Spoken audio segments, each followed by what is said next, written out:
솔직한 게 아니라 무례한 겁니다. 그 집 엄마가 팔자가 사나워서 그 딸도 여태껏 결혼 못하고 있는 거야. 네가 항상 일이 잘 안 풀리는 이유가 예전에 양다리를 걸쳐서 그런 게 아닐까? 네 삶이 이토록 고단한 것은 전생에 업보가 있어서야. 서로 인과관계가 없는 일을 억지로 연결시키며 이상한 논리를 펴는 사람이 있다면 증명자일 공산이 크다. 이 세상에는 자신을 증명하는 것을 인생의 목표로 삼은 사람이 의외로 많다. 이들은 매사에 내가 옳다니까 못 믿겠다고? 좋아, 그럼 증명해 보여주지 라는 식이다. 또한 항상 자신을 증명함으로써 타인의 이해와 신뢰를 얻으려 한다. 자기를 믿어주는 사람을 위해서는 목숨까지 내어놓지만 믿지 않는 사람에게는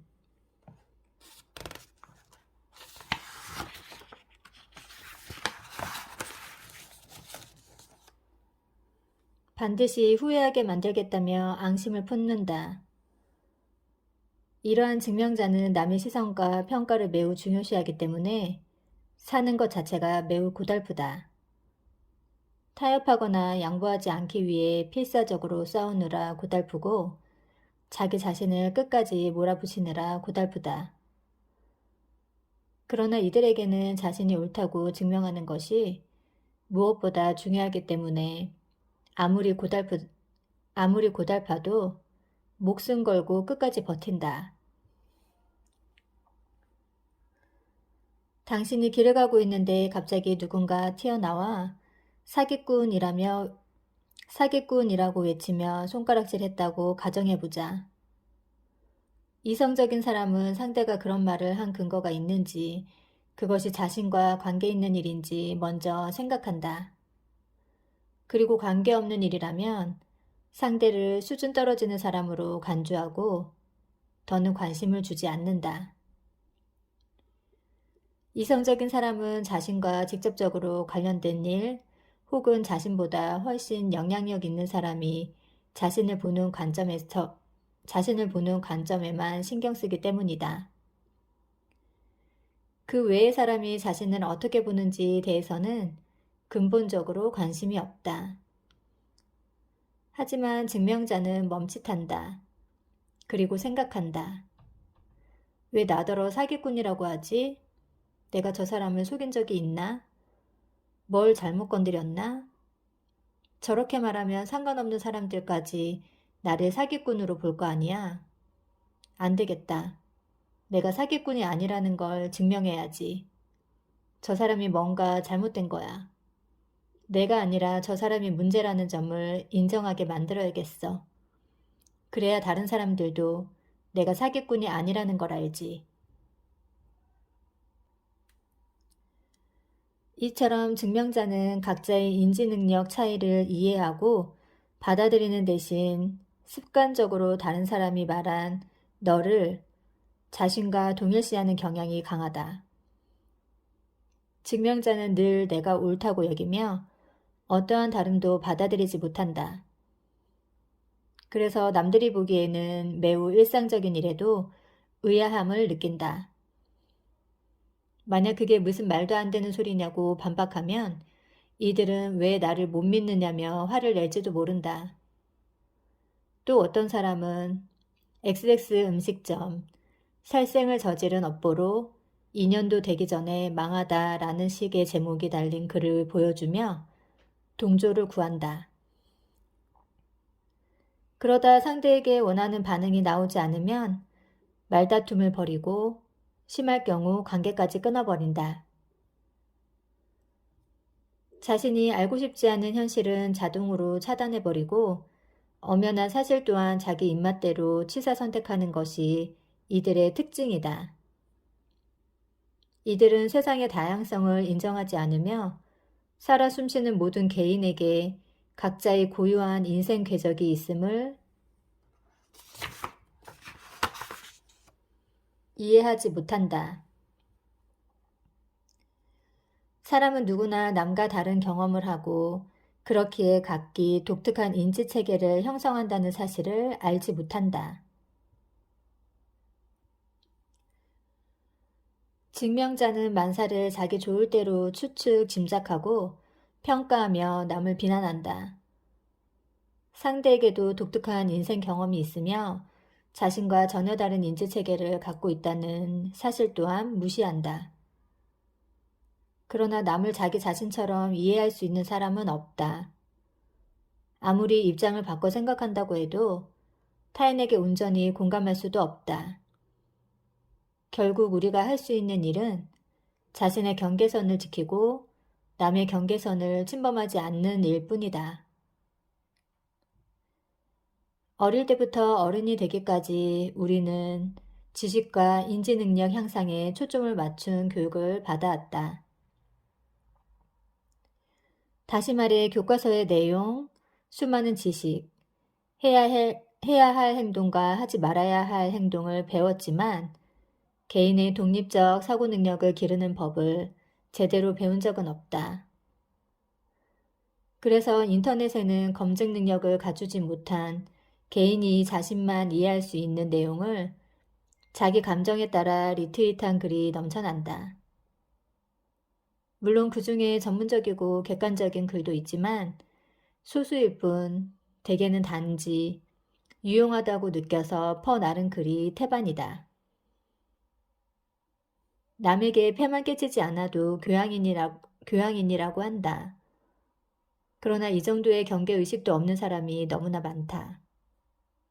이들은 상대의 의사와 상관없이 정보를 살포하거나 전달하는 것 자체가 민폐라는 점을 전혀 알지 못한다. 다음은 저명한 작가 왕샤오보의 짧은 글 단추를 달다에서 가져온 글이다. 내게는 바보 이종사촌 누나가 있다. 태어날 때부터 지능이 좀 모자랐는데 언제부터인지는 몰라도 단추 다는 법을 배웠더랬다. 그 밖에 다른 일도 좀 배웠지만 단추 달기 외에는 할 줄 아는 것이 없었다. 이모집에 가면 바보 누나는 나를 보며 5분마다 소리를 지른다. 나 단추 달 줄 안다. 물론 그 말이 무슨 의미인지 잘 안다. 내게 단추 다는 법을 가르쳐 주겠다는 것이다. 하지만 알겠다고 한 적은 없다. 이유는 두 가지다. 하나는 내가 이미 단추를 달 줄 알기 때문이고 다른 하나는 누나가 바늘로 나를 찌를까봐 겁나서다. 물론 나를 아끼는 누나의 마음에 늘 감동받는다. 하지만 그녀의 몸에서 나는 냄새는 좀처럼 참기 어렵다. 만약 나의 이 바보 누나가 깊이 있는 학문, 예를 들어 기하학을 할 줄 안다면 어떨까? 분명히 펄쩍펄쩍 뛰면서 소리칠 것이다. 사람은 짐승보다 나을 게 별로 없어. 그나마 나은 점은 기하학을 할 수 있다는 것이지. 사실 틀린 말은 아니다.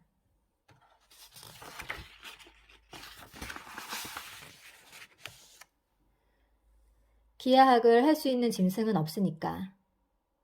그러고는 자신에게 기하학을 배우라고 나를 압박할 것이 분명하다. 만약 내가 배우지 않겠다고 하면 나를 짐승이라고 부르며 당당히 꾸짖지 않을까? 내가 기하학을 할 줄 아는지 얼마나 할 수 있는지에 대해서는 아마 알려고 하지도 않을 것이다. 물론 누나가 정말 기하학을 배울 수 있다는 뜻은 아니다. 다만 뭐가 됐든 그녀는 자신이 할 줄 아는 것을 최고의 지혜로 여기며 그 외에는 전부 무시했을 것이라는 의미다. 실제로 많은 사람이 이 바보 누나처럼 자신이 아는 것을 최고의 지혜로 여긴다. 다시 말해 상선약순이 후덕재물이니 수신제가 치국평천하 같은 고전 경구 몇 마디를 알게 되었다고 마치 인류 문화의 정수를 전부 깨달은 양 착각한다. 여기서 상선약수는 최고의 선은 물과 같다. 후덕 재물은 두터운 덕은 만물을 품는다. 수신제가 치국 평천하는 몸과 마음을 닫고 집안을 가지런히 하며 나라를 다스리고 천하를 평탄케 한다는 뜻입니다. 경구에 담긴 진실한 의미를 이해하지도 실제 생활에서 실천하며 살지도 못하면서 말이다. 단순히 이치를 아는 것과 이를 개인의 사상에 내면화시켜 실제 삶을 이끄는 이념으로 체화하는 것은 전혀 다른 일이다. 단지 그런 줄만 알고 왜 그런지는 알지 못하는 이치는 우리의 인생을 이끌어주지 못한다. 그래서 아무리 많이 알아도 인생은 여전히 어려울 수밖에 없다. 내가 싫은 일은 남에게도 강요하지 말아야 한다. 자신도 다 이해하지 못한 이치를 남에게 억지로 가르치고 강요하는 태도는 금물이다. 반드시 경계의식을 갖고 무엇을 하고 무엇을 하지 말아야 하는지 명확히 알아야 한다. 손톱만한 지식으로 자기 자신과 타인의 인생을 구하겠다는 것은 일확천금이나 불로소득을 바라는 신보와 전혀 다르지 않다. 성실히 자기 일을 하고 자신의 경계를 잘 지킬 것, 그리고 다른 사람의 일에 간섭하거나 타인의 경계를 침범하지 말 것. 이는 스스로 행복해지고 안정된 인간관계를 유지하는 비법이다. 인간은 서로 긴밀하게 협력하며 살아야 하는 사회적 동물이다. 남과 완전히 단절되어 홀로 살 수는 없다. 게다가 사람은 누구나 자신과 비슷한 이에게 의지하고 싶어 한다. 그렇기에 필연적으로 서로의 같음을 추구한다. 그러나 이와 동시에 필수적으로 서로의 다름을 인정해야 한다. 따라서 서로 편안함을 느끼는 범위 안에서 계약 혹은 협의 형식으로 서로의 필요를 교환하고 만족시켜야지 단순하고 폭력적으로 참견하거나 강압적으로 올감해서는 안 된다.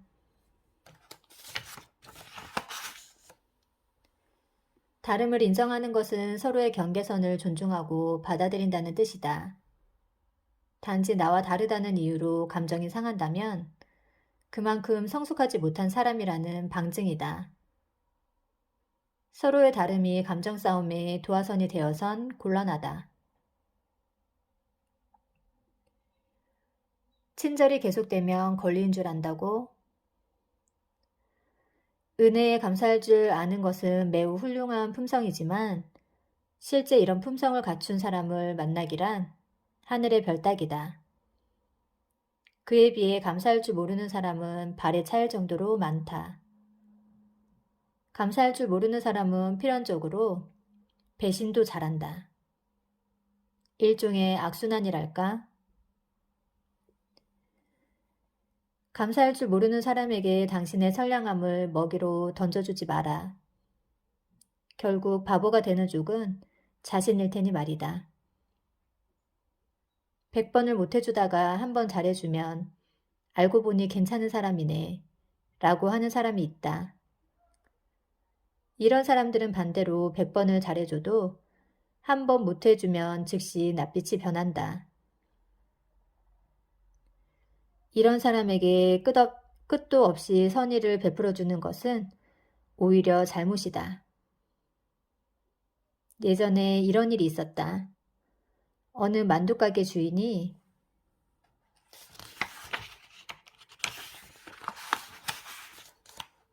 제때 따뜻한 식사를 하지 못하는 환경미화원과 불황자들에게 사랑의 만두를 공짜로 나누어 주었다.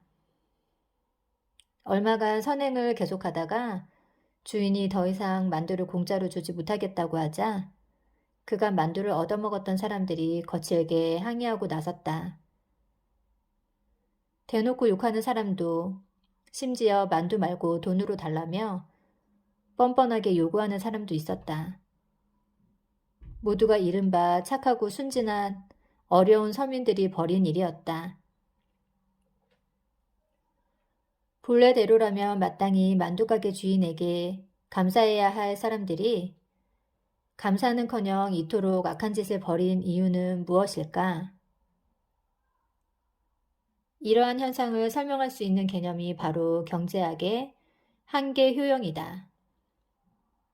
당장 굶어 죽을 것 같을 때는 누군가 만두 한 개만 줘도 감지덕지한다. 심지어 그를 위해 충성까지 맹세할 수 있다. 그런데 실컷 먹고 배가 부른 후에 누군가 또 만두를 준다고 해보자. 어떨까?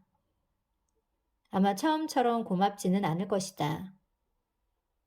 그가 느끼는 행복감은 첫 번째 만두를 먹었을 때가 가장 크며 이후의 행복지수는 포만감과 반비례해 떨어진다. 배가 부른 뒤에는 이제 고기 좀 먹고 싶은데 왜 자꾸 만두만 주지? 라는 생각이 들기 십상이다. 그러다 손에 10여 개의 만두가 쥐어지면 고마움은 거의 사라지고 스멀스멀 이런 생각이 든다. 이 사람들은 자선을 베푸는 줄 알지만 사실 쇼를 하는 게 아닐까? 왜 만두만 주냐고. 내가 필요한 게 만두뿐이 아닌데 말이야. 옷도 필요하고 돈도 필요하고 집도 필요하고. 물론 맨 처음 도움을 받았을 때는 대부분이 진심으로 고맙다고 느꼈으리라. 그러나 두 번째, 세 번째, 100번째로 도움을 받은 후에는 어떨까? 아마 자신이 마땅히 누릴 당연한 권리로 여긴 게 아닐까? 그렇지 않고서야 도움이 끊어졌을 때 그처럼 분노하고 화를 낼 이유가 없다.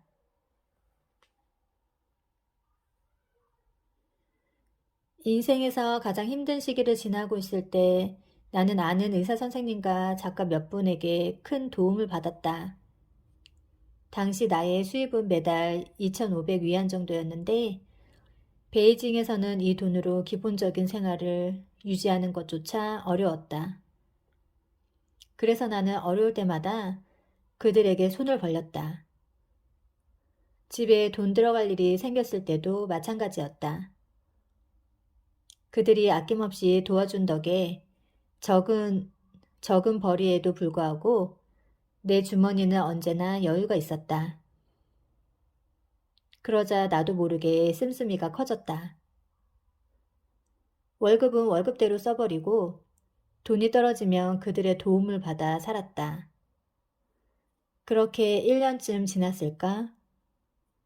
도와주던 사람들이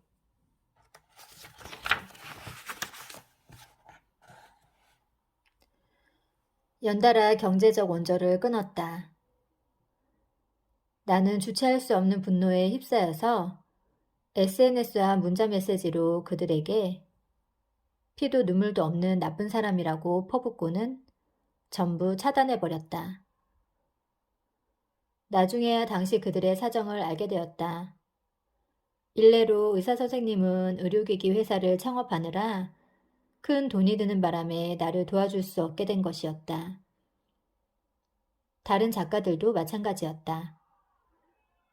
누구는 주식 투자에 실패해서, 누구는 집안에 큰 병고가 생겨서, 또 누구는 말 못할 어려움에 빠져서 남을 도와줄 형편이 아니었다. 또 다른 작가도 나를 1년여간 도와주었는데 어느 날 갑자기 더는 도와줄 수 없게 되었다며 자신을 만나러 와주지 않겠느냐고 물었다. 나는 화가 나서 거절했지만 나중에 그가 내 회사로 찾아와서 같이 몇 번 밥을 먹었다. 나중에 알고 보니 그때 그는 위장관 기질 종양 말기 판정을 받은 뒤였다. 이미 간까지 전이 든 상태였다. 그는 엄청난 의료비를 써서 간신히 목숨을 이어갔다. 마지막으로 만났을 때 키 174cm의 그는 45kg까지 말라 있었다. 그리고 그는 이 세상을 영원히 떠났다. 2005년 중국을 감동시킨 인물로 선정되었던 가수 총페이를 아는가? 그는 짧은 생애 동안 자선 공연 400여 회, 누적 기부액 300만 위안이라는 기록을 남겼으며 183명의 불우한 학생을 경제적으로 도왔다. 하지만 불행하게도 빈곤아동 학업 지원을 위한 공연에 전념하다가 치료 시기를 놓치는 바람에 위암으로 세상을 뜨고 말았다. 그의 나이 겨우 37세 일이다. 그런데 총페이가 병을 밝히고 지원 중단을 알렸을 때 그간 도움을 받던 사람들의 반응이 가관이었다. 돈 없는 거 맞아? 공연으로 그렇게 많이 벌어놓고 그깟 위병 치료에 얼마나 든다고 지원을 못해줘? 우리의 대학 졸업할 때까지 책임져 준다고 약속했잖아요. 이제 겨우 중학교 올라갔는데 이제 와서 돈을 못 준다고 하면 어떡해요? 언제 다 나아요? 언제부터 노래에서 다시 돈 벌 수 있어요? 연예인들은 돈 쉽게 벌잖아요. 총페이가 인생의 마지막 나날을 어떻게 보냈는지는 알 수 없다. 다만 그가 열심히 벌고 아껴서 도와준 사람들이 죽음을 앞둔 그를 얼마나 냉정히 대했는지, 끝까지 손을 벌리며 돈을 요구했는지는 모두가 안다. 심지어 후원을 받지 못하게 되자 그간 그에게 도움을 받은 것조차 부정하는 학생들이 속출했다. 이들은 어째서 분노하는가? 무슨 근거로 그렇게 당당히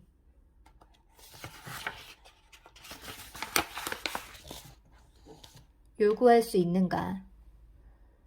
알고 보면 그 배후에는 남의 도움 없이는 자기 인생조차 제대로 살지 못하는 스스로에 대한 비참함과 당혹감이 있다. 그러나 뒤틀린 심리 탓에 정작 자기 자신은 용서하고 자신을 도와준 사람에게 비난의 화살을 돌리는 것이다. 이들은 자신이 여태껏 누린 이익을 잃게 됐다는 사실에만 분노할 뿐 자신을 도와준 사람이 어려움에 빠진 것에 대해서는 일말의 동정심도 보이지 않는다. 나도 총페이가 도와줬던 학생들과 똑같았다. 똑같이 전형적인 감사의 한계효용 체감에 늪에 빠졌고 당연한 도움을 받지 못했다는 생각에 분노했다. 도움을 받는 사람에서 도움받은 후 버려진 사람이 되자 그 전까지는 스스로 약자라고 여긴 적이 없었는데 마치 엄청난 피해자가 된 느낌이었다. 친구도 비슷한 이야기를 들려주었다. 어린 시절 그의 집은 매우 가난했다. 그런데 자식은 셋이나 돼서 자칫 학교도 다니지 못할 뻔했다고 한다. 나중에 혼자 힘으로 창업해서 어느 정도 돈을 벌고 나자 어려웠던 시절이 생각난 그는 사회에 환원하자는 취지로 어려운 대학생 몇 명에게 학비를 지원하기 시작했다. 한 번은 현금 흐름에 문제가 생겨 돈을 보내지 못할 상황이 됐다. 그는 급히 학생들에게 전화를 걸어 사정을 설명했다. 학생들은 대부분 이해한다며 감사하다고 했지만 한 학생은 달랐다. 간담이 서늘해질 정도로 태도가 달라지더니 다짜고짜 따지기 시작한 것이다. 돈도 없으면서 애당초 후원을 왜 하신 겁니까? 선생님이 후원한다고 나선 바람에 다른 사람들이 도와준다는 것도 다 거절했어요. 그런데 이제와 돈을 못 주신다면 대체 어디 가서 학비를 구하란 말입니까? 학교 동기들한테 얼굴도 못 들게 생겼잖아요. 예정에 없이 휴학이라도 해야 하는 건지. 친구는 자기가 잘못했다고 생각했다. 그래서 직접 학생을 찾아가 자신의 학교 측의 사정을 설명하고 학비를 한두 달 정도 유예하는 방안을 찾아보겠노라고 말했다. 그런데 학생은 도리어 벌컥 화를 냈다. 저를 얼마나 더 곤란하게 만들려고 그러세요. 선생님이 학교에 오면 제가 남에게 도움을 받아 학교에 다닌다는 사실을 모두가 알게 되잖아요. 친구들이 저를 얼마나 우습게 보겠어요. 마침내 친구도 화가 났다. 선의로 시작한 일이 이런 결과를 낳으리라고는 꿈에도 생각지 못했기에 절망감마저 느꼈다. 게다가 이 학생의 기숙사 방에 가보고는 더욱 실망하고 말았다. 공부한 흔적이 전혀 없었던 것이다. 침대 위에는 온갖 게임 포스터만 널려 있었다.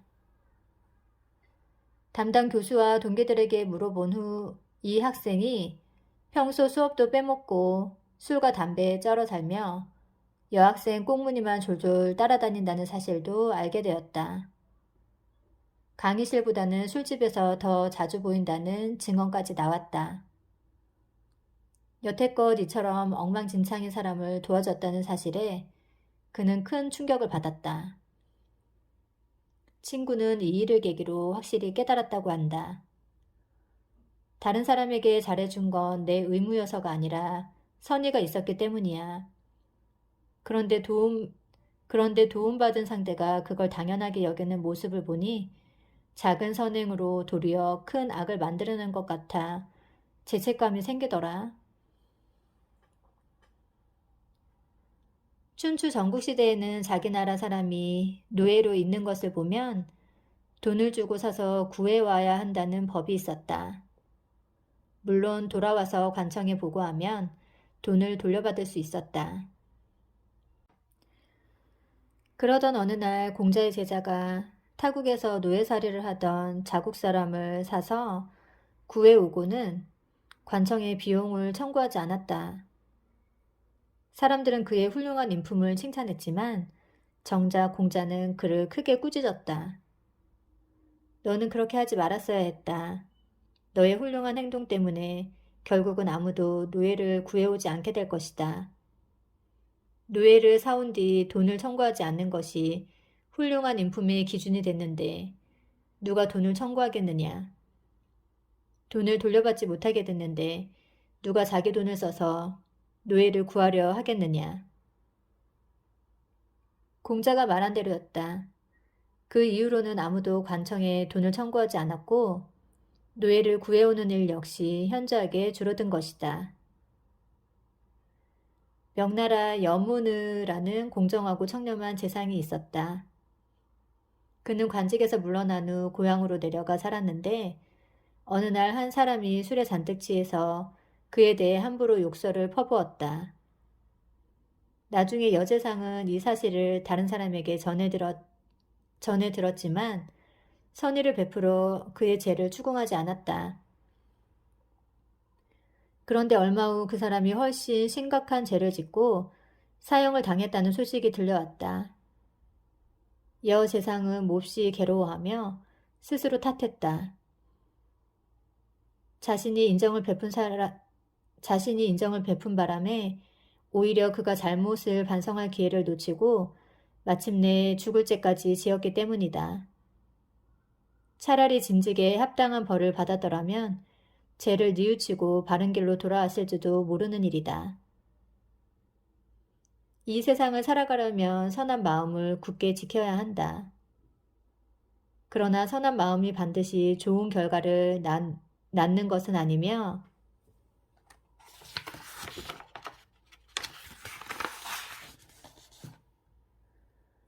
수많은 작은 선의가 엄청난 화를 일으키기도 한다는 사실 또한 기억해야 한다. 맹목적인 선량함은 오히려 잘못일 수 있다. 옛말에 배는 적당히 부른 것이 좋고 사람은 적당히 잘해주는 편이 좋다고 했다. 아이들에게 어려서부터 선한 사람이 돼 최소한의 선을 지키며 아닐 때는 아니라고 말할 수 있도록 가르쳐야 한다.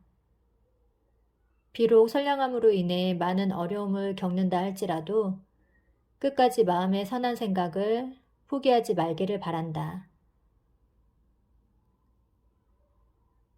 양보하지 말아야 할 사람, 물러서지 않아야 할 때. 타고난 한량인 남자가 있었다.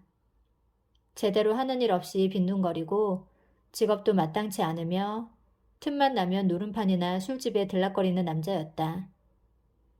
결혼도 2번이나 했지만 2번 다 바람피워 이혼하고 말았다. 그런데 3번째 결혼 이후 갑자기 사람이 달라졌다. 이전까지의 건달 생활을 싹 정리하고 매우 모범적이고 건실한 남편이 된 것이다.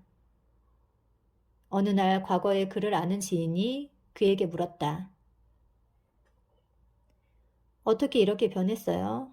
예전 부인들하고는 싸우기도 많이 싸우더니 이번 부인하고는 말다툼조차 하지 않고 말이죠. 이번에는 확실히 천생연분을 만난 건가요? 그러자 그가 이렇게 대답했다. 아내가 걔를 다룰 줄 알거든요.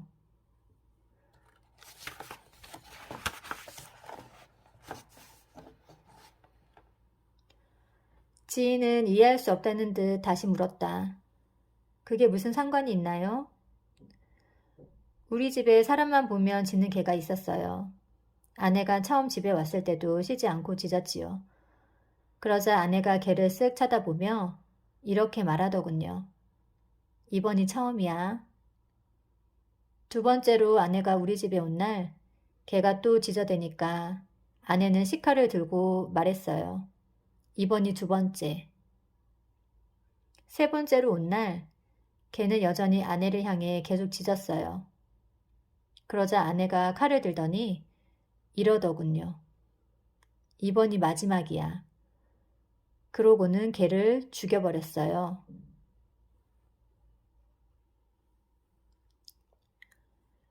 D는 속된 말로 박터지게 공부한 끝에 공무원이 되었다. 그녀는 비록 아주 대단한 직업은 아니었지만 어쨌든 걱정 없이 먹고 살 수 있게 되었다는 생각에 한시름 놓았다. 하지만 사람이 있는 곳이라면 어디든 문제가 생기는 법. 그녀는 발령받아간 부서에서 자신보다 나이가 조금 더 많은 여자 동료와 갈등을 겪게 되었다. 이유는 알 수 없지만 그녀는 눈엣 가시로 여기며 온갖 일에 트집을 잡았던 것이다. 옷차림을 지적하기도 하고 태도에 문제가 있다며 없는 말을 지어내서 그녀를 난처하게 만들기도 했다. 인맥이 전혀 없었던 그녀로서는 속수무책으로 당할 수밖에 없었다. 벼랑 끝에 몰린 그녀는 마지막으로 용기를 내 이 비우호적인 동료가 무엇을 좋아하는지 연구하기 시작했다. 알고 보니 동료는 연극의 광팬이었다. 그날부터 그녀는 틈만 나면 자신이 연극을 얼마나 좋아하는지를 열심히 말하고 다녔다. 어쩌다 동료와 같이 엘리베이터를 타게 되면 잊지 않고 그 이야기를 꺼냈다. 그러자 차츰차츰 동료와 대화하는 빈도가 늘었다. 주로 연극이 화제에 올랐고 함께 노래방을 가기도 했다. 그러자 관계가 눈에 띄게 달라졌다. 그녀가 잘 몰랐던 직장 내 여러 가지 복지 혜택을 챙겨주는 정도까지 이르렀다. 이전의 팽팽한 긴장감은 사라지고 화기애애한 사이가 된 것이다. 이처럼 괴롭힘 당할 때도 당황하지 않고 전술적 화해를 이뤄 적을 친구로 만드는 것이야말로 능력이요 수완이다. 병서에 따르면 잘 다스리는 사람은 군사를 일으키지 않고 군사를 잘 쓰는 사람은 진을 펼치지 않으며 진을 잘 펴는 사람은 싸우지 않고 잘 싸우는 사람은 패하지 않으며 패하더라도 잘 대처하는 사람은 망하지 않는 법이다. 사마이는 승리만 생각하는 사람이 오히려 이기기 어려우며 싸우기에 앞서 잘 패하는 법을 먼저 배워야 한다고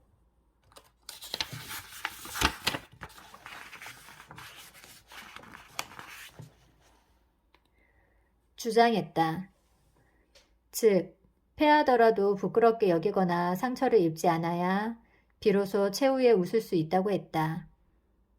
사마이는 자신이 전술면에서 제갈량을 이길 수 없다는 사실을 잘 알았다. 그래서 소극적으로 싸움을 피하는 전략을 선택했고 국지적 전투에서 매번 제갈량에게 졌다. 하지만 결국 마지막에 승리한 사람은 제갈량이 아니었다. 제갈량은 7번의 북벌에서 전쟁의 흐름을 장악할 만한 군사적 성과를 한 번도 올리지 못하고 병사했으며 결국 제갈량을 잃은 총나라 역시 기울고 말았다. 삼국 지연의에 보면 제갈량이 조진을 대패시킨 후 편지를 보내 그를 모욕하자 조진이 화병으로 죽었다는 내용이 등장한다. 그러나 제갈량이 전면전을 피하는 사마이를 자극하기 위해 여자 옷을 보내 조롱했을 때 사마이는 의연히 그 옷을 걸칠지언정 끝까지 전쟁에 나서지 않았다. 결국 사마이의 절묘한 작전에 말려든 제갈량은 최종적인 승리를 얻지 못하고 병들어 죽고 만다. 처음부터 환경이 자신에게 미칠 이해관계를 정확히 판단할 수는 없다. 또한 사람도 하루 이틀 보아서는 좋은 사람인지 나쁜 사람인지 알 수 없다. 그러나 외부 세계가 나에게 우호적이지 않다는 확신이 들 때는 나름의 방법을 사용해서 갈등을 풀 수 있어야 한다. 한 신하가 군주에게 죄를 짓고 달아나다가 우연히 옛 지인이 사는 마을을 지나게 되었다. 그 사실을 안 시종이 친구에게 의탁하는 게 어떠냐고 묻자 신하는 이렇게 대답했다. 그가 예전에 내게 많은 선물을 보내고 잘해준 까닭은 나를 좋아해서가 아니라 그때 내 손에 권력이 있었기 때문이다. 지금의 나는 도망자니 그는 분명히 나를 잡아 군주에게 넘겨 권력의 환심을 얻으려 할 것이다. 결국 그는 마을에 머물지 않고 신속하게 빠져나갔다. 그러자 그 소식을 들은 지인이 과연 그의 뒤를 추격했다. 선물 공세를 벌이며 호의를 사려 애쓰던 과거와는 사뭇 다른 모습이었다. 현실에서는 저 사람이 내게 진심으로 우호적인지 아니면 다른 꿍꿍이가 있는지 구분하기 어렵다. 그래서 옛말에 승승장구할 때는 자신을 시험하고 내리막길일 때는 친구를 관찰하라고 한 것이다. 인간은 매우 불안정한 존재다. 상대의 진짜 의도를 제대로 파악하지 못하면 잘못된 판단을 내릴 수밖에 없다. 겉으로 우호적이거나 초반에 비우호적인 모습만 보고 한 사람의 인품을 전부 이해할 수는 없다. 그러나 덕으로 덕을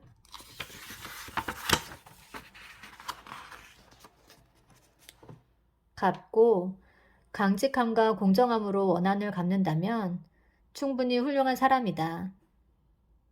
따라서 다른 사람의 기분을 맞추려고 스스로 낮추는 것은 어리석은 짓이다. 상대는 내가 생각하는 것만큼 고마워하지도 나의 선한 마음을 필요로 하지도 않는다. 어쩌면 우리는 남들과 똑같이 가장 기본적인 교육을 받고 비슷한 길을 걸어왔으면서도 스스로 훨씬 괜찮은 사람이라고 생각하는지도 모른다. 그래서 훨씬 우호적인 대우를 받을 자격이 있다고 착각하고 있는지도 모른다. 하지만 실상은 다르다. 다른 사람의 눈에 비친 우리는 남들과 다를 바 없는 아무개일 뿐이다. 얼마든지 무시할 수도, 경시할 수도, 심지어 미워할 수도 있는 존재다. 나 스스로 남보다 훨씬 낫다고 아무리 생각한들 남들이 보기에는 특별한 점 하나 없는 보통 사람인 것이다. 심리학 관점에서 보면 한 사람의 인격은 과거의 경험, 습관, 취향, 선호, 자기평가 및 경험이 취합된 결과물이다. 우리는 일상생활 중에 외부 세계와 얽히는 매 순간을 통해 자신의 심적 모형을 조금씩 바꿔간다. 반사회적인 인격을 가진 사람은 반드시 과거의 일련의 해로운 행동을 해서 이득을 본 경험이 있기 마련이다. 이른바 좋은 사람도 마찬가지다. 과거의 선한 생각과 행동을 한 덕분에 보상을 받았던 경험 때문에 좋은 행동 양식을 갖게 되었다고 볼 수 있다. 사람은 자신의 행동 양식을 의식적으로 바꾸지 못한다. 그저 매번 습관적으로 표현하고 행동하며 절반 정도는 외부 세계로부터 지지나 묵인을 받을 뿐이다. 대부분의 상황에서 우리는 선언적으로 행동해야 한다. 그러나 만약 외부 세계가 우리의 행동에 비우호적인 반응을 보인다면 나름의 방법을 이용해 교묘히 갈등을 해소하는 동시에 비우호적인 사람들을 멀리할 방안을 고민할 필요가 있다.